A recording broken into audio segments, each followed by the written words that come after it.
Olá, estamos iniciando mais um programa Conhecendo o Ministério Público. O Ministério Público não pode mais pedir a instauração de inquéritos policiais para investigação de crimes nas eleições de 2014. Somente poderá haver apuração se a Justiça Eleitoral autorizar. Esta é a tônica de uma resolução do Tribunal Superior Eleitoral, publicada em dezembro e que divide opiniões de juristas. Para analisar o tema, convidamos o Procurador de Justiça, Lênio Streck, especialista em Direito Constitucional. Doutor Lênio, quero dizer que é um prazer tê-lo aqui novamente no programa conosco. Muito bem. Doutor Lênio, essa questão, esse quadro, creio que ainda poderá se alterar, mas para o senhor essa medida do TSE é inconstitucional? Total. Aliás, quando até esse momento, né, a resolução do TSE está valendo, daqui um dia pode não valer mais. Esse já é, por si já é um problema, na medida em que, enquanto o parlamento leva dias, horas, às vezes anos para fazer uma lei que envolve discussões, o TSE leva meio-dia, 2 horas, para votar uma resolução que tem o poder de lei. Quer dizer, esse já é um problema na questão das relações de poderes. No caso concreto, o que aconteceu? As eleições de 2000 até 2013, portanto, as eleições anteriores, elas foram todas, elas estiveram sob a égide de uma resolução que dizia que os inquéritos da Justiça Eleitoral seriam instaurados pelo Ministério Público, pela polícia, a investigação e depois remetido para a Justiça. Ou seja, não havia diferença entre o crime comum, por exemplo, alguém que furtasse, cometesse corrupção, enfim, e portanto, a iniciativa é do delegado de polícia ou o Ministério Público que investiga. Pensemos, por exemplo, na fraude do leite aqui no Rio Grande do Sul, ou na questão do mensalão, ou a questão de São Paulo, em que o Ministério Público está na crista dos acontecimentos. Isso era assim, ou seja, não existia uma distinção ou discriminação entre crimes comuns e crimes eleitorais. O que fez a resolução do TSE? Fez um muro epistêmico. Mostrou que, de um lado, se você comete um crime no cotidiano que não seja eleitoral, você tem, digamos assim, menos garantias, pelo menos na ótica do TSE, porque o TSE considera que o juiz dando autorização, isso daria mais garantias para o cidadão. Ok, o grande problema é que não é assim para todos, e por que só no eleitoral? Então veja, Marco, telespectadores, quando exatamente o Brasil caminha para maior transparência, ou deseja maior transparência, ou necessita maior transparência, e portanto nós necessitamos no ecossistema criminal aprimorar os dentes do predador, o TSE, na contramão, dá um passo para trás. Por quê? Porque se ele diz que uma investigação só pode ser feita se o juiz autorizar, ele está tolhendo aquele que é talhado para fazer a investigação, que é a polícia. E o Ministério Público. Por que o Ministério Público? Porque a população saindo às ruas derrubou a PEC 37. Isto é, para a população, a vontade popular, PEC 37 nunca mais. Logo, consequentemente, Ministério Público investiga. Ora, terminada a votação da PEC 37, passa-se uns meses e vem o TSE e repristina, de certo modo, a PEC, impedindo que o Ministério Público abra procedimentos investigatórios de algo que é tão complexo e tão caro para a população. Que é a questão da lisura eleitoral.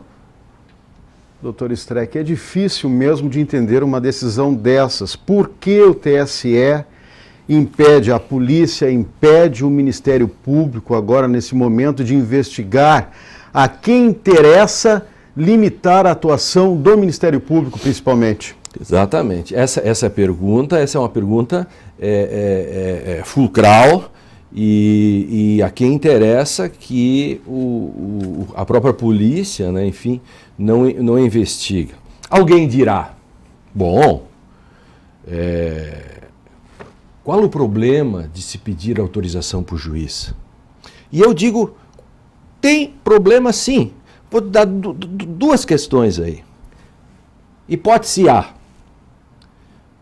pelo artigo 6 da resolução. O juiz, recebendo a notícia crimes, remeterá para o Ministério Público. Ok. Só que no artigo 8º, diz que somente se instaurará investigação sob ordem do juiz. Então nós temos um problema. Ou o juiz é um mero repassador de provas, de notícias crimes, Marco vai lá e diz, estão fazendo fraude eleitoral. Aí o juiz carimba e diz, manda para o Ministério Público. Vamos, isso o estagiário pode fazer, isso o porteiro pode fazer. Se o juiz é só um mero repassador, até uma capus diminúcio para ele. Agora, se o juiz de fato examina, tem dois problemas daí.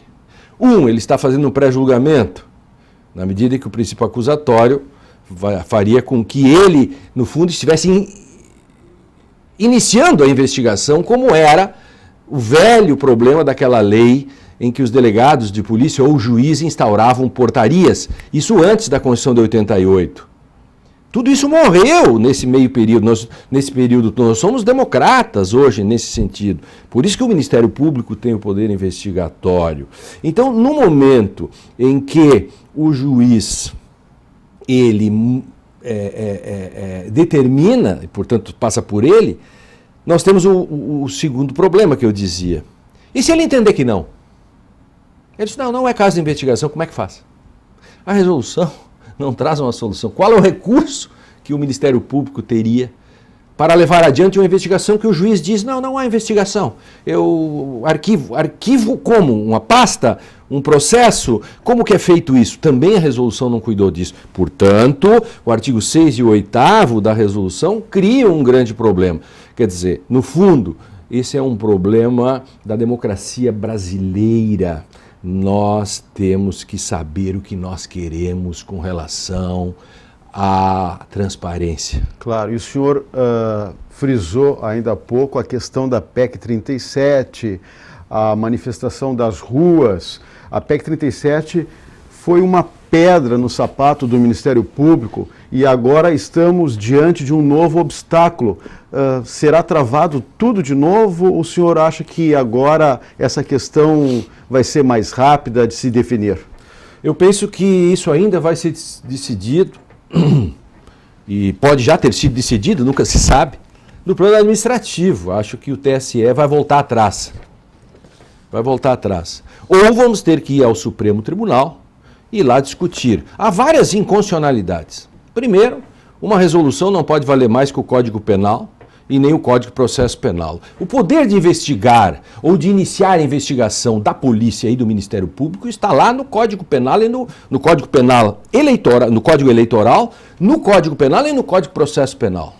E, portanto, uma resolução não pode modificar isso. Isso é a primeira inconstitucionalidade. Isso é um primeiro problema de competência legislativa. Há uma reserva posta aí no plano da legislação federal. Legislação significa legislação votada pelo parlamento. Segundo, o problema da proteção. Eu invoco aí o princípio da proibição de proteção insuficiente. Em alemão se diz Untermaßverbot, que quer dizer que tanto pode haver uma inconstitucionalidade quando o Estado protege, digamos, de forma inadequada, mas para cima, ou seja, ele é duro demais. Vamos supor que o furto fosse um crime de furto e tivesse uma pena de 15 anos. Isso seria inconstitucional porque feriria a cláusula de proibição, de proteção de excessos. A gente chama de Übermaßverbot em alemão. No caso contrário, o TSE, ao fazer a resolução, ele está tolhendo a atividade investigativa do Ministério Público e da Polícia, ou seja, o início, e por isso pode criar um grande prejuízo, e com isso ele está protegendo insuficientemente, deficientemente, aquilo que é o bem da moralidade pública, da transparência, ou seja, eu tenho direito a um governo honesto, eu tenho direito a uma eleição livre. Se as autoridades não me dão os mecanismos para isso, ou me tolhem, elas estão em inconstitucionalidade. Portanto, também aí há uma inconstitucionalidade material nesse caso específico. Claro. Para o telespectador entender, o ministro relator entende que o poder de polícia na matéria eleitoral é uma questão exclusiva da Justiça e diz mais também que o Ministério Público, para investigar um parlamentar, teria que pedir autorização ao STF. É isso? São coisas diferentes. São coisas diferentes. Quando o Ministério Público vai fazer o pedido para investigação no STF, exatamente porque ele tem foro privilegiado e todos os indícios, etc., já existem. Entende? Na questão da justiça eleitoral, ou do modo como está se colocando, a questão é diferente. Sequer eles podem fazer qualquer início de discussão. Então a Polícia Federal, enfim, ela para quando tem um parlamentar. A Polícia Federal investiga qualquer um. Quando tem um parlamentar envolvido, ela para, leva ao Ministério Público, ou ela mesma vai ao órgão em que existe a questão da competência. Mas isso é assim, ó. Por exemplo, a polícia não investiga um juiz. Por quê? Porque existe no Brasil uma distribuição de competências e atribuições de investigações. Por exemplo, o parlamentar, o senador, o juiz, o promotor, eles têm foro privilegiado, foro especial, que são a garantia da sociedade. Não se pode confundir essa questão com a justiça eleitoral como um todo, como se essas questões fossem aplicadas para toda a justiça eleitoral. Fundamentalmente, fere-se aí a questão da igualdade da isonomia na República, e portanto é uma questão republicana, é esta comparação. Porque explica para o cidadão, para o nosso telespectador entender, ele tem que fazer a seguinte pergunta: por que o sujeito que furta, ele é investigado pelo primeiro inspetor da delegacia de polícia do bairro? Mas se ele, ou o vizinho dele, comete um furto, mas no âmbito eleitoral, esse inspetor ou ninguém pode fazer essa investigação a não ser autorizado pelo juiz. Por que essa diferenciação? Digamos assim, para ser mais simples, o réu ou o acusado da justiça, do procedimento eleitoral, ele é especial? Ele é diferente? Sim, eu lhe faço até uma outra pergunta. Por que essa diferença? Por que diferenciar uma corrupção eleitoral de uma corrupção de um crime comum? Por que fazer essa diferença? Eu diria mais, né, nessa linha.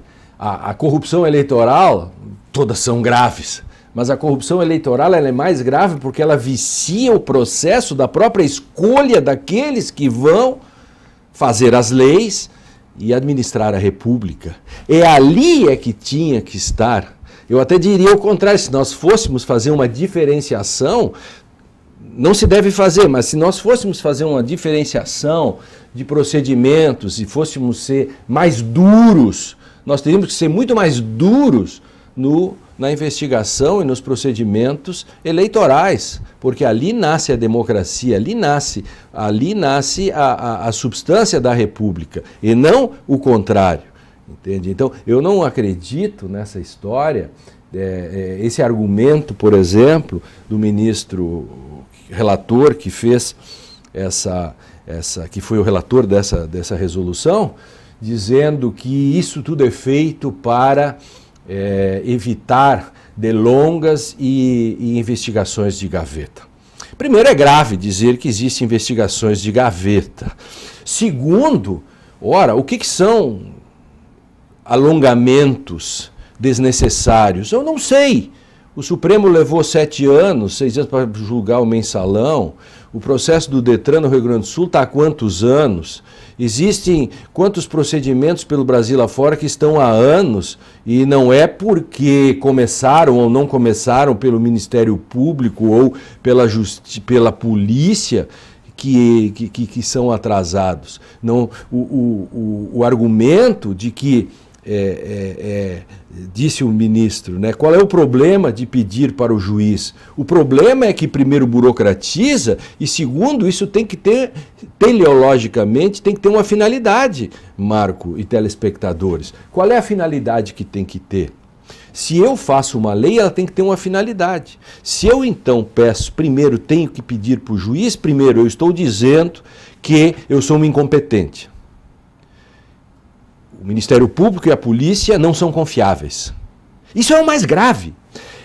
Essa resolução, ela vai no âmago de um problema de autoestima do Ministério Público brasileiro.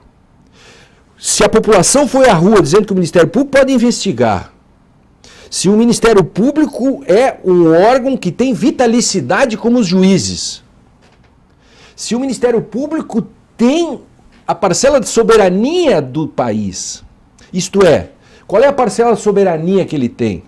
Por exemplo, se o Procurador-Geral da República ou o Procurador-Geral de Justiça não entender que alguém não deve ser processado, esse alguém não será processado. O Judiciário não pode obrigá-lo, isso significa parcela de soberania.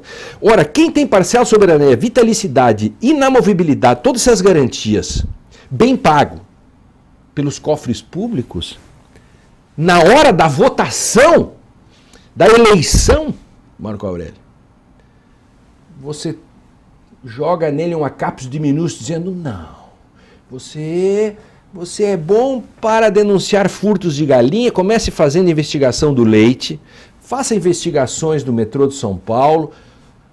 Agora, se for na eleição, me peça autorização primeiro, porque eu não confio em você. É muito grave. Eu quero dizer que, simbolicamente, eu gosto muito de um autor francês chamado Cornelius Castoriadis, que é do meu tempo de mestrado, e tantos anos atrás, que escreveu um livro chamado Instituição Imaginária da Sociedade. Ele dizia que tudo que está no mundo social e histórico está indissociavelmente entrelaçado com o simbólico. Não que tudo seja simbólico, mas nada existe fora do simbólico. Nós somos seres simbólicos. Eu quero dizer que essa resolução, simbolicamente, ela tem que ser melhor analisada ainda pelo Ministério Público. Ela lhe tira a autoestima, lhe tira a confiança e por isso que ele tem que reagir como está reagindo. Eu fui o primeiro a escrever duramente sobre isso. Tem que dar uma resposta efetiva sobre isso. Agora, nós temos que deixar claro aqui, doutor Lênio, que o TSE ele não cria leis e o próprio presidente do TSE, o ministro Marco Aurélio, ele foi contra a resolução e diz mais, que essa questão dos inquéritos não está na alçada do Código Eleitoral, mas sim do Código Penal. Perfeito, bingo. É exatamente isso. O artigo 22 da Constituição estabelece quem faz leis penais, leis processuais. Cada um na sua função. Se o TSE pode fazer isso, amanhã ele pode estabelecer penas. Qual é a diferença disso em estabelecer penas ou aumentar penas, etc.? Tudo ele pode. Esse é um problema. A República funciona. Não vamos matar o velho Barão, né, de Montesquieu, Secondat de Montesquieu, que há tantos anos escreveu a questão da divisão de funções, nem de poderes, de funções. Cada um faz o seu. Um governa, o outro legisla, e o outro julga, o outro acusa. Enfim. Assim funciona a democracia. Quando um tem o poder de legislar e julgar tudo junto, aí você começa a ter uma espécie de aquilo que o Jan Hirsch chama de juristocracy. Juristocracy, que eu tenho trabalhado muito isso nos meus livros, mostrando o perigo que nós corremos com uma espécie de judiciariocracia ou uma juristocracia. Há um momento em que alguém que bate o escanteio, ele mesmo vai lá e faz o gol. Isso não é assim. As funções têm que ser respeitadas. E esse me parece que aconteceu. Acho que é males que vem para bem. Essa resolução, acho que atiça um pouco, deve atiçar a chama do Ministério Público. O Ministério Público, há momentos que o Ministério Público relaxa. Acho que essas resoluções são boas para mexer, por isso que eu estou falando da autoestima que o Ministério Público deve ter e de como ele deve preservar, orgulhosamente deve ostentar aquilo que ele sabe fazer e pode fazer. E no caso, é muito sutil.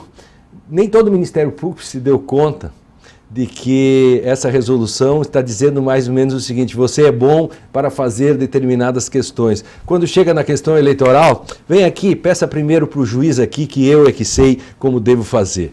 Ora, o Ministério Público, com tantos anos, eu tenho certeza, né, vai saber lidar com isso. E o próprio Supremo, eu até brinco num artigo que eu escrevi, esse que gera essa discussão toda, de que nós, depois da PEC 37, até o porteiro do Supremo já deveria estar apto a dizer que esta resolução é inconstitucional. É um pouco duro, estou sendo um pouco irônico nisso, mas também com ironias a gente consegue fazer com que as pessoas entendam melhor essas problemáticas tão duras, tão fortes na democracia brasileira. Agora, várias entidades assinaram essa semana uma nota de repúdio, inclusive a CONAMP, porque nós estamos em tempos em que o Ministério Público deveria ter os seus poderes ampliados e não diminuídos. Não tenha dúvida.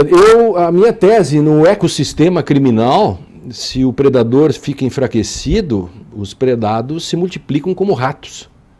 E o ecossistema criminal brasileiro necessita muito mais de que os dentes do predador sejam lixados, no sentido de aprimorados, de afiados, e se coloquem mais atribuições, ou finalmente se diga como se faz a investigação, porque isso também não está posto ainda, para que o Ministério Público possa trabalhar em paz. O grande problema é que o Ministério Público não consegue trabalhar em paz.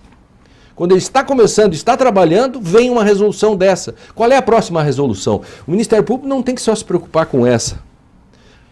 Logo depois vem outra, e logo depois vai vir outra. Ou seja, ou a gente ajeita isso de vez, e eu tenho um projeto sobre isso, no último Congresso Nacional falei, nós temos que imitar os alemães, nós temos que pegar lá o que está no Código de Processo, no artigo 60 dos alemães, mostrando como se investiga, e botar isso numa lei federal, especificar como se investiga. Claro, só para fecharmos, doutor Lênio, se vingar essa resolução, nós estaríamos diante, digamos assim, do estímulo à impunidade, do estímulo à fraude, à corrupção. Pode-se dizer isso, porque estamos diante de uma espécie de burocratização, em que se usa a burocracia, que deve ser um meio, se usa ela por um fim. E nós estaremos por um episódio burocrático, porque o juiz pode simplesmente autorizar tudo. O problema é que, primeiro, se ele não autorizar o que fazer, segundo, se tem uma questão de lógica, se ele autoriza tudo, ele não precisava autorizar, porque ele seria só um repassador. Mas se é só um repassador, por que tem que passar? E por que tem que fazer essa instância burocrática? Como se tudo fosse rápido no Brasil, como se não tivesse carimbos, papéis. Às vezes uma investigação precisa ser resolvida em um dia, em meio-dia, porque as provas se vão, até você pedir autorização, as provas ficam erodidas, elas se vão. E é isso que é a preocupação. A questão de efetividade e de eficiência também no combate à criminalidade e à preservação da moralidade. Agora, a sua expectativa é de que essa questão seja solucionada ainda, digamos assim, numa audiência, numa sessão do próprio TSE. Não chegaria a se levar essa questão para o STF? Eu sou um otimista nesse sentido, porque é tão absurdo que penso que o TSE volta atrás. Não tenha dúvida disso. Acho que o TSE volta atrás. Não será necessário mais uma judicialização. No Brasil nós judicializamos tudo. Mais uma ação no Supremo. Penso que não vai ser necessário. Acho que vai imperar o bom senso. Ok. Dr. Lênio Streck, especialista em Direito Constitucional, mais uma vez eu agradeço a sua participação no programa e a sua gentileza em aceitar o nosso convite. Obrigado a vocês, um grande abraço a todos. Ok.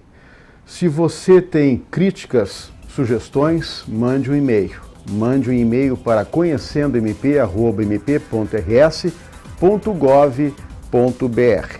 Lembramos também que esse quadro poderá ser revisto em nosso canal no youtube.com/conhecendomp. Na próxima semana voltaremos com mais um assunto de interesse da sociedade no programa Conhecendo o Ministério Público. Até lá!